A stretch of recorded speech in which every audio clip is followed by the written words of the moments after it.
Glória a Deus, alegria estarmos aqui mais uma manhã, podendo celebrar da ceia do Senhor, né? Quero convidar os irmãos a abrir no texto de 1 Coríntios, no capítulo 11. É um texto bem conhecido, quando Paulo ele lida aí com a ceia, lida com esse tema tão relevante, tão significativo para nós como igreja. A versão que eu tenho em minhas mãos, a NVI, diz assim: Pois recebi do Senhor o que também lhes entreguei, que o Senhor Jesus, na noite em que foi traído, tomou o pão, tendo dado graças, partiu e disse: Esse é o meu corpo, que é dado em favor de vocês. Façam isso em memória de mim. Da mesma forma, depois da ceia, ele tomou o cálice e disse: Esse cálice é a nova aliança no meu sangue.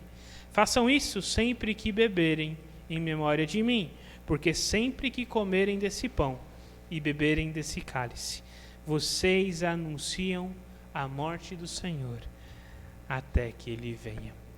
Então quero convidar aqui primeiro aqueles que estão à minha direita, fileira por fileira, toma o pão, o cálice, e posteriormente quem estiver aí à esquerda, tá bom? Vamos pegar os elementos.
Então, um texto como esse nos lembra que aconteceu na última noite do Senhor Jesus antes do seu sacrifício redentor, né? Recebi do Senhor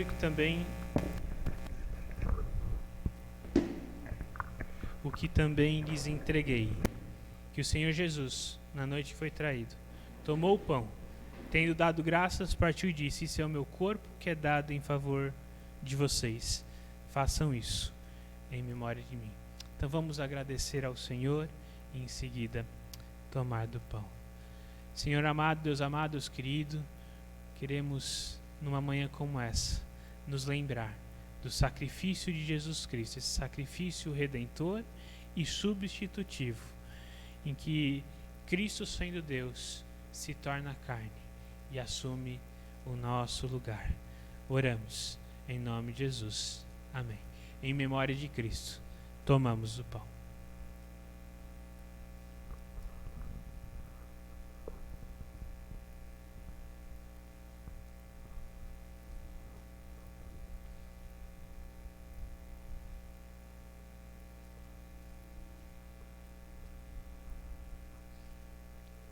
Da mesma forma, depois da ceia, ele tomou o cálice e disse: Esse é o cálice da nova aliança no meu sangue.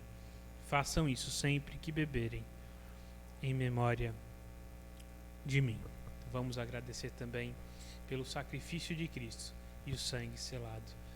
Senhor Deus, muito obrigado, Senhor, pelo sangue derramado, pela nova aliança que foi fundamentada, que foi instituída no sacrifício de Jesus Cristo. Senhor, que nós nunca nos esqueçamos de onde esse sangue um dia nos tirou e para onde nos levou, tirando o reino das trevas para a maravilhosa luz do seu grande amor. Oramos gratos ao Senhor, em nome de Jesus. Amém. Em memória de Cristo, tomamos também do cálice.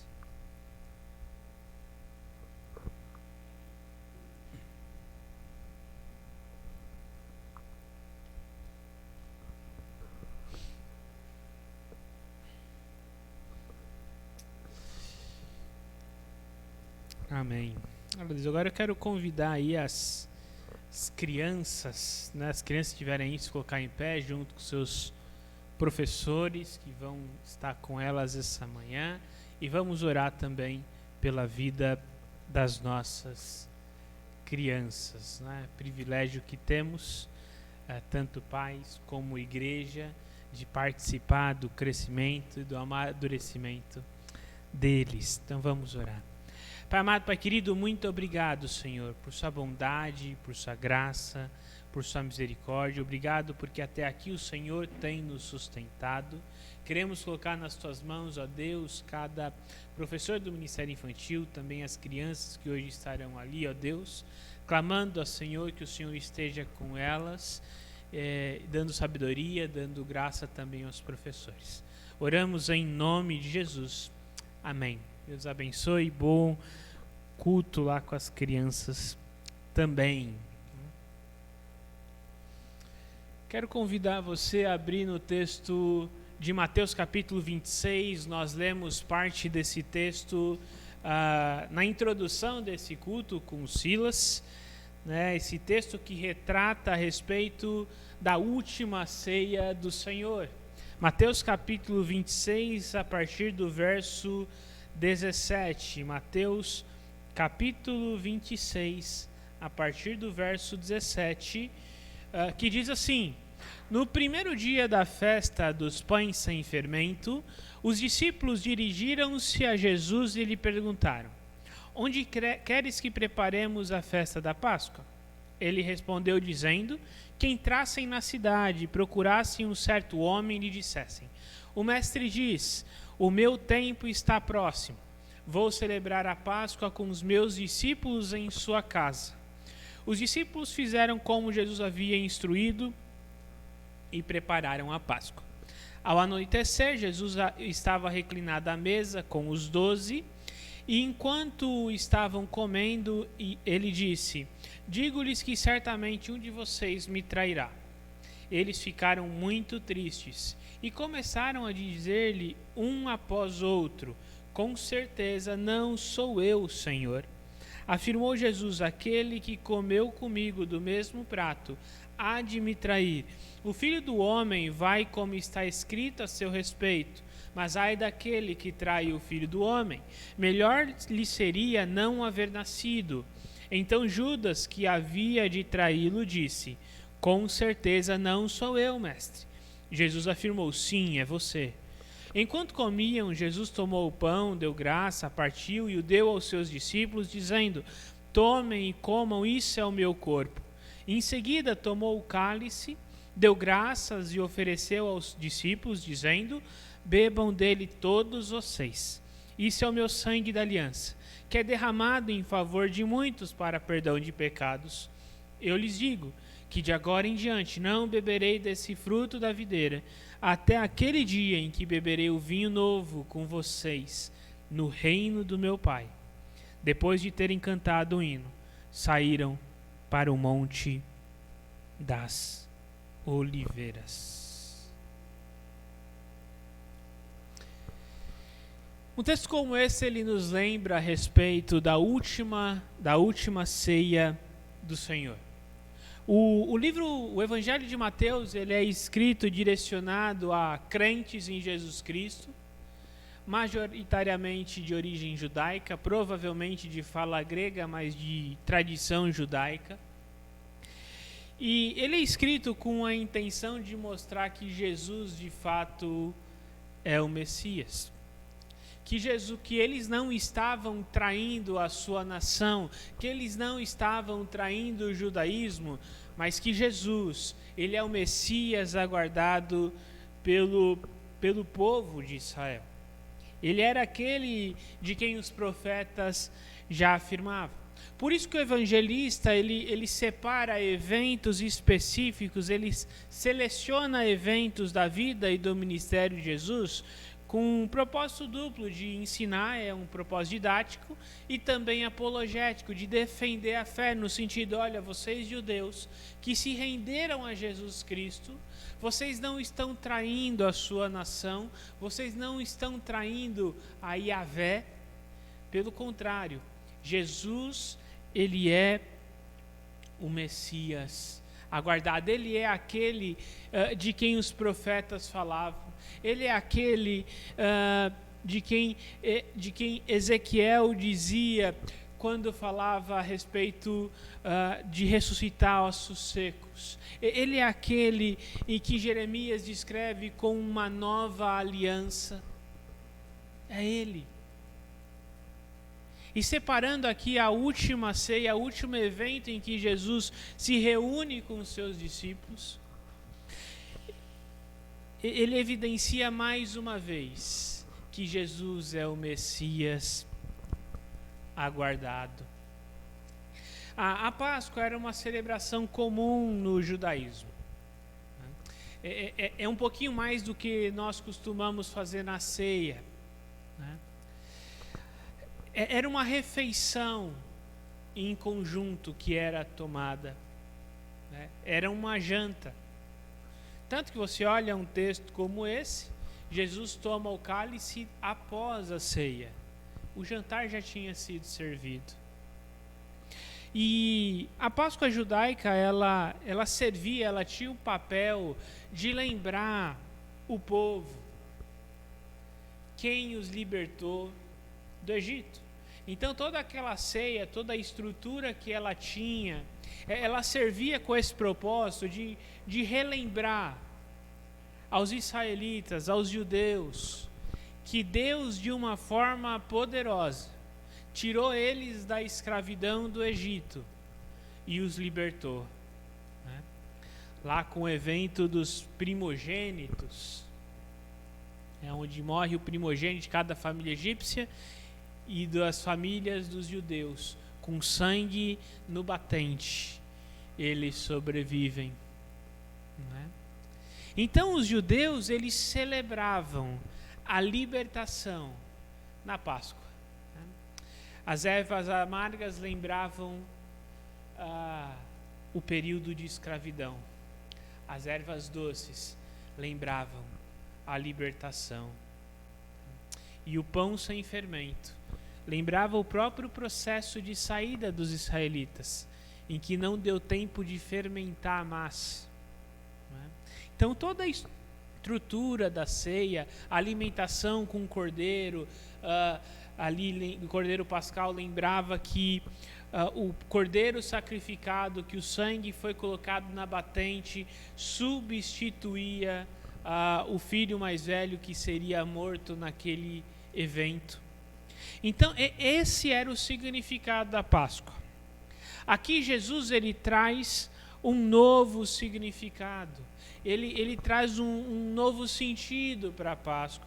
E Mateus, quando ele descreve esse evento, fica muito nítido que ele quer lembrar quem Jesus de fato é a esses judeus que talvez estivessem duvidando. Será que nós estamos seguindo de fato o Deus das Escrituras ao reconhecer Jesus como Messias? E como que o evangelista Mateus ele destaca essa realidade em um texto como esse? Primeiro, o evangelista lembra os seus leitores de que Deus, ele é soberano até na traição de um discípulo. Jesus já demonstrou poder sobrenatural em todo o evangelho.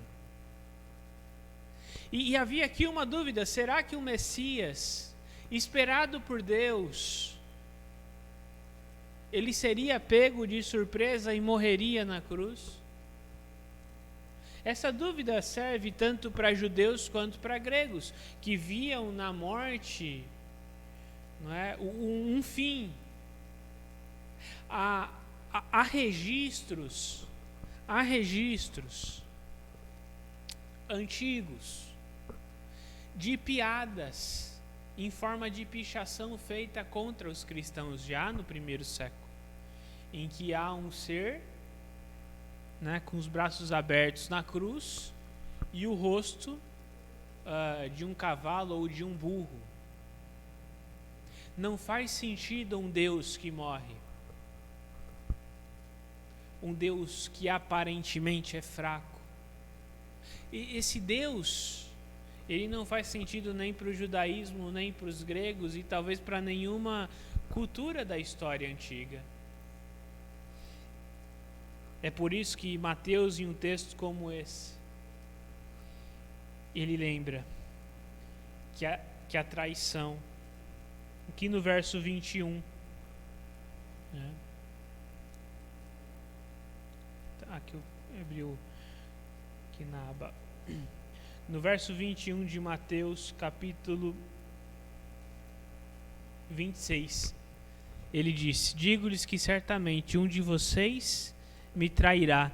E depois do 25, quando Judas, já acertado lá com os judeus, com os fariseus, ele fala assim: olha, eu não vou trair o mestre. Jesus diz: sim, é você. É você quem há de trair.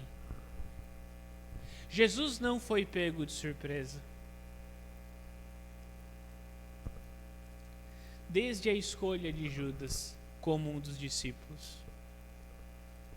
O traidor, aquele que iria trair o Filho do Homem, já era profecia aguardada. Deus não foi pego de surpresa. Jesus não perdeu o controle.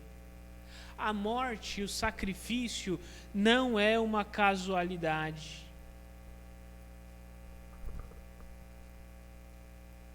E isso nos lembra que em qualquer circunstância, Deus é soberano. Porque Ele é soberano até mesmo na traição de um discípulo. A traição do discípulo fazia parte do plano de Deus. A morte de Jesus Cristo, ainda que não compreendida na cultura daquele tempo, ainda que não compreendida pela maioria das pessoas, ainda que um Deus que se faz carne e morre numa cruz tenha sido motivo de chacota em uma cultura de um império forte, conquistador. Pensa como um romano.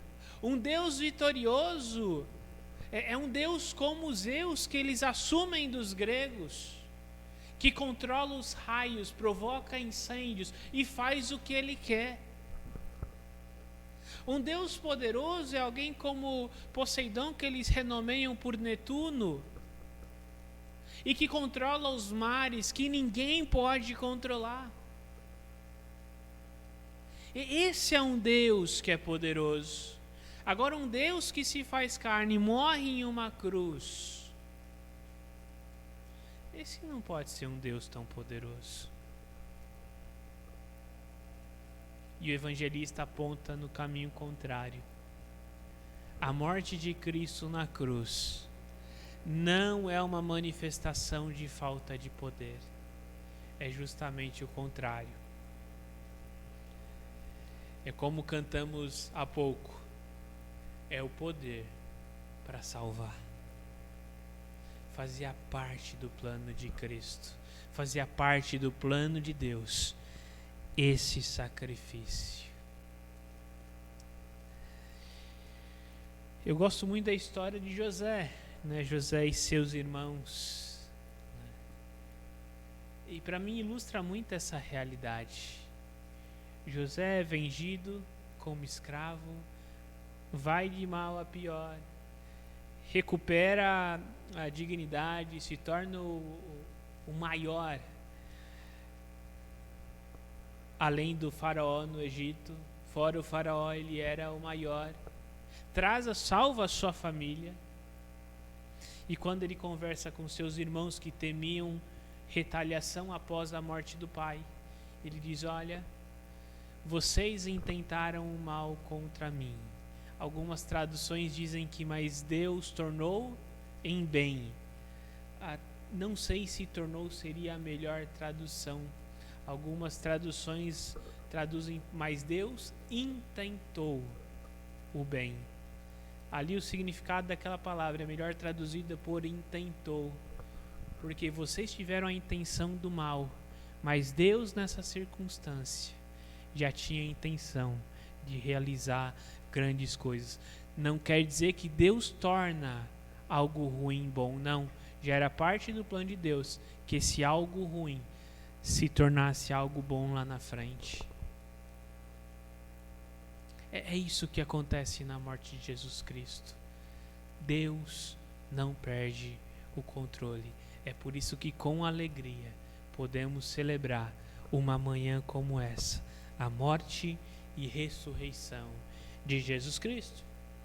Um texto como esse nos lembra também não apenas que Deus ele é soberano sobre todas as coisas, mas que o homem é responsável pelas suas ações.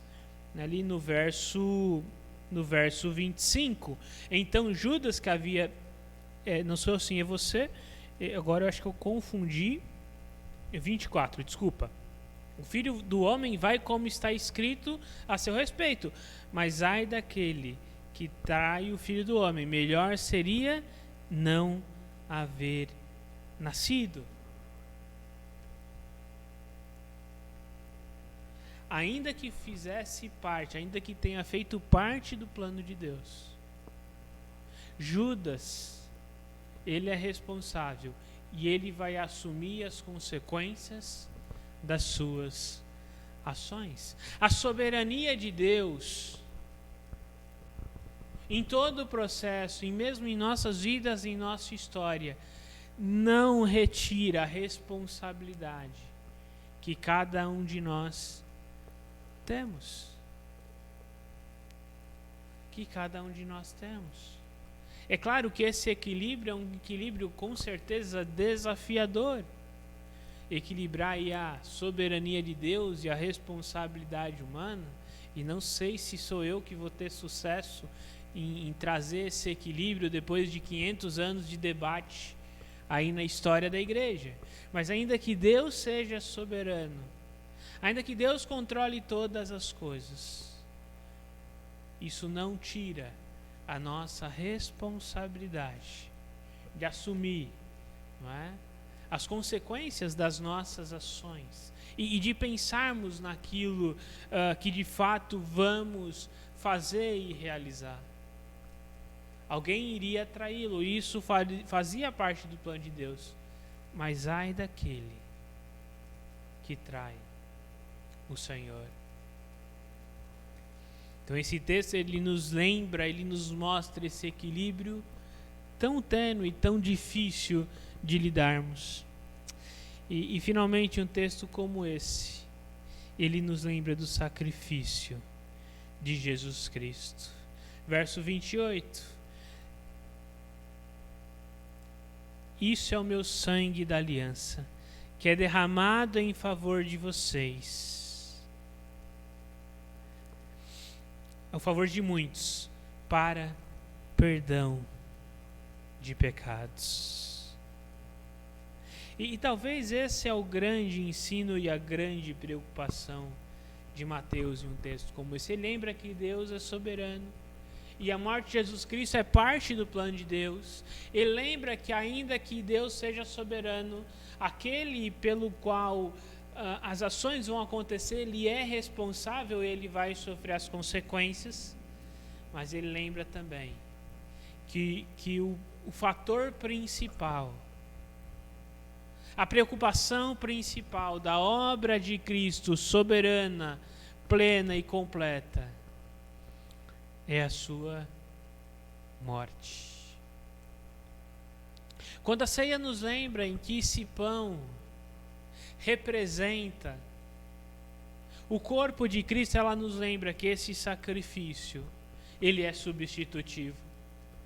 Cristo assume o meu e o seu lugar, então mesmo sendo Deus, ele se torna homem. E ele assume o nosso lugar quando nós não merecíamos absolutamente nada. Ele se torna homem, ele sofre, ele se cansa, ele tem fome, ele tem sentimentos, tem emoções, ele é traído. E dessa forma, ele consegue se identificar com cada um de nós quando sofremos das mesmas dores. Por isso que Hebreus vai dizer que ele é um sumo sacerdote perfeito, porque ele se compadece, ele tem compaixão, ele conhece as nossas dores. E esse sacrifício, ele não é só expiatório, não é só substitutivo, ele também é expiatório. Ele serve para retirar a minha culpa, para perdão de pecados. A culpa que eu tinha, a culpa que pertencia a mim, o peso que estava sobre os meus ombros, agora Cristo coloca sobre os ombros dele. A punição que o meu pecado exigia, agora recai sobre a cruz. A condenação que eu merecia, agora recai sobre ele. E esse sacrifício, ele também é propiciatório. Eu era inimigo de Deus por causa do meu pecado, por causa da minha natureza, por conta das minhas ações, por conta da minha identificação com o primeiro Adão. E agora a obra de Cristo, ela só não assume o meu lugar e tira a minha condenação, mas ela também muda o meu status de inimigo de Deus para amigo, de inimigo para filho, de inimigo para parte do corpo de Cristo. Sou filho agora não porque eu tenho uma natureza divina após a salvação em Cristo, mas eu sou filho porque em Cristo eu fui adotado. Eu fui adotado. E é isso que uma manhã como essa nos lembra. Com pão e com sangue e com suco. Né? Que o corpo de Cristo foi moído no meu lugar. E que o seu sangue sela uma nova aliança entre Deus e os homens. Que não é mais com sangue de cordeiros. Não depende mais de uma série de regulamentações. Não depende mais de grandes instituições do passado, mas que todas essas regulamentações, todas essas instituições do passado, e até os cordeiros sacrificados, eles apontavam para a obra plena e completa de Jesus Cristo. E é isso que celebramos em uma manhã como essa. Deus é soberano, mesmo em meio a um grande sofrimento. E muitas vezes o sofrimento faz parte do plano de Deus. Mesmo que nós não compreendamos, E nesse sentido eu sempre gosto de usar o exemplo de Jó. Você pode ler o livro de Jó inteiro quantas vezes você quiser, e você não vai encontrar em nenhum momento Deus explicando para Jó o motivo do seu sofrimento. Nós, como espectadores, com a história ali, com o primeiro capítulo, nós temos acesso ao que aconteceu. Mas Jó não. Jó foi recompensado no final, ele conhece a Deus como nunca antes, ainda que ele fosse o mais justo da terra, mas em nenhum momento Deus explica para Jó o motivo. Deus é soberano, mesmo em meio ao sofrimento. Deus sempre é bom, mesmo quando entrega o seu filho para morrer por mim. Ou quando muitas vezes eu não compreendo a sua atuação. A traição, dor, angústia são ferramentas de Deus e sinal do controle incompreensível do Todo-Poderoso, e não evidências de seu limite. Muitas vezes eu não compreendo o que Deus está fazendo na minha vida ou no mundo, porque Ele é Deus. Eu tenho limites, Ele não. O mal pode ser um processo ou parte de um plano maior de Deus em minha vida, em minha história, ou na história do mundo. A fatalidade da morte de Cristo trouxe a maior das redenções. Deus pode usar até ações pecaminosas para fazer a sua vontade, ainda que Ele não se suje com o pecado.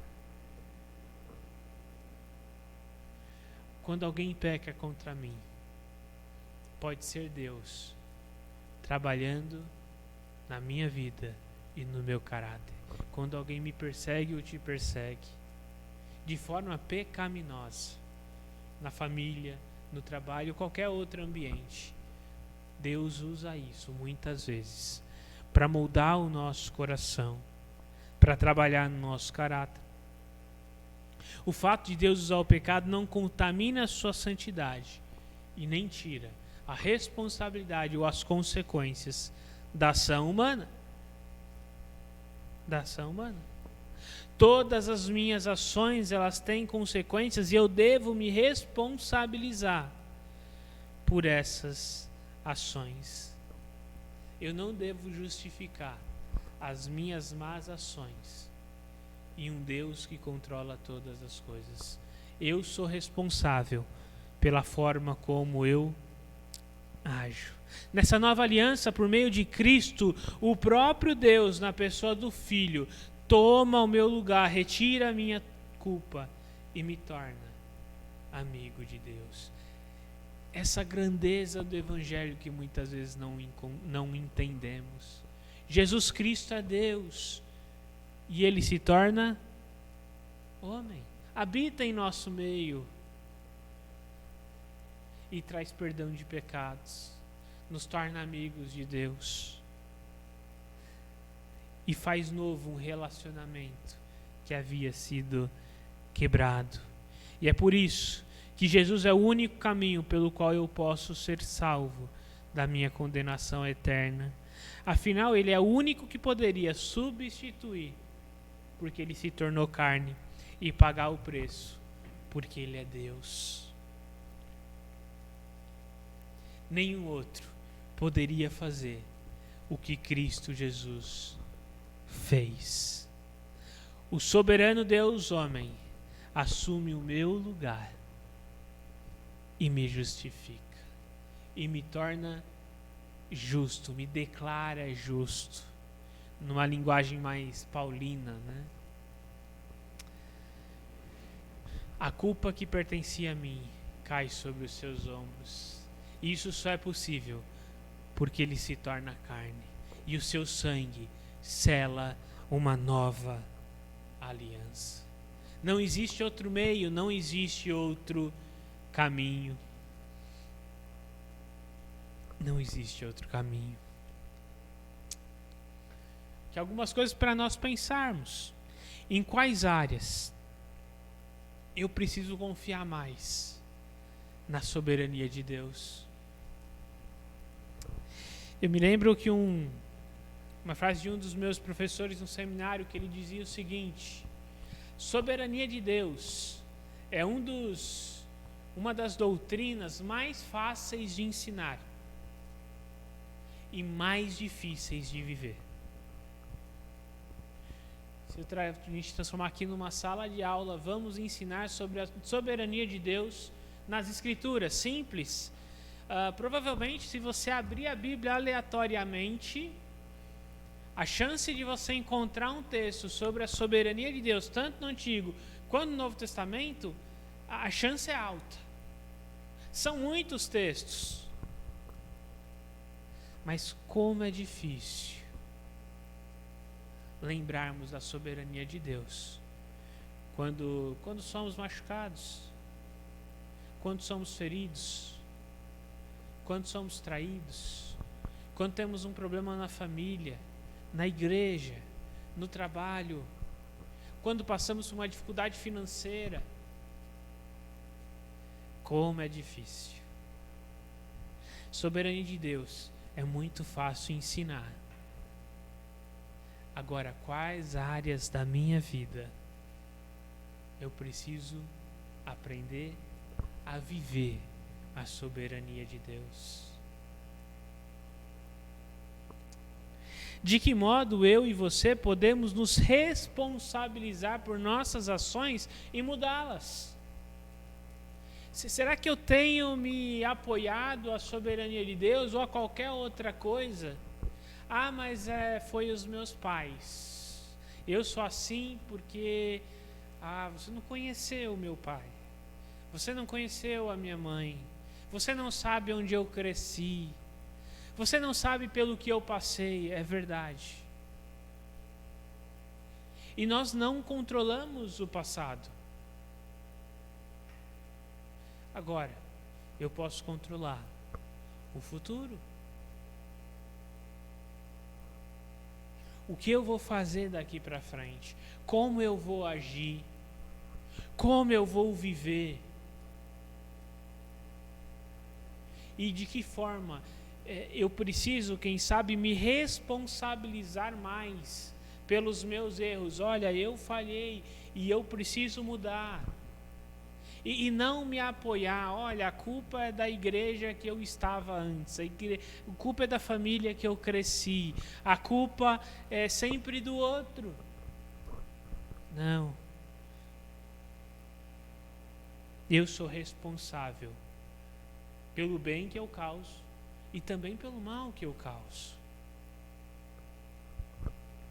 E por último, e talvez o maior desafio que eu quero deixar para essa semana: compreender a grandeza do sacrifício de Cristo e o impacto dela nas nossas decisões diárias. Como o sacrifício de Cristo impacta a minha vida. E mais, como é grande esse sacrifício. Deus que se torna carne, habita entre nós. Isso deve impactar cada decisão, cada dia da minha vida. Quero convidar os irmãos já a se colocar em pé e vamos ter um tempo de oração. Já chamar aí a Ana e o Douglas também para irmos aí para o próximo louvor. Nós vamos orar ao Senhor que Ele nos conduza, que Ele nos ajude nesse processo tão difícil de compreendermos quem Ele é e o tamanho desse sacrifício que muitas vezes nós ouvimos falar, nós conhecemos, mas nós não compreendemos como ele deve impactar cada área, cada dia da nossa vida e da nossa história. Pai amado, Pai querido, muito obrigado, Senhor, por tua bondade, por tua graça, por sua misericórdia. Obrigado porque até aqui o Senhor tem nos sustentado e o Senhor tem cuidado de nós. Deus, queremos colocar as nossas vidas nas tuas mãos, exaltar ao Senhor, louvar ao Senhor pelo sacrifício derramado na cruz do Calvário. Clamamos a Deus que o Senhor nos conduza, que o Senhor nos ajude a compreendermos, ó Pai, o tamanho desse sacrifício e como esse sacrifício ele precisa impactar e de que forma ele precisa impactar cada área das nossas vidas. E oramos em nome de Jesus. Amém.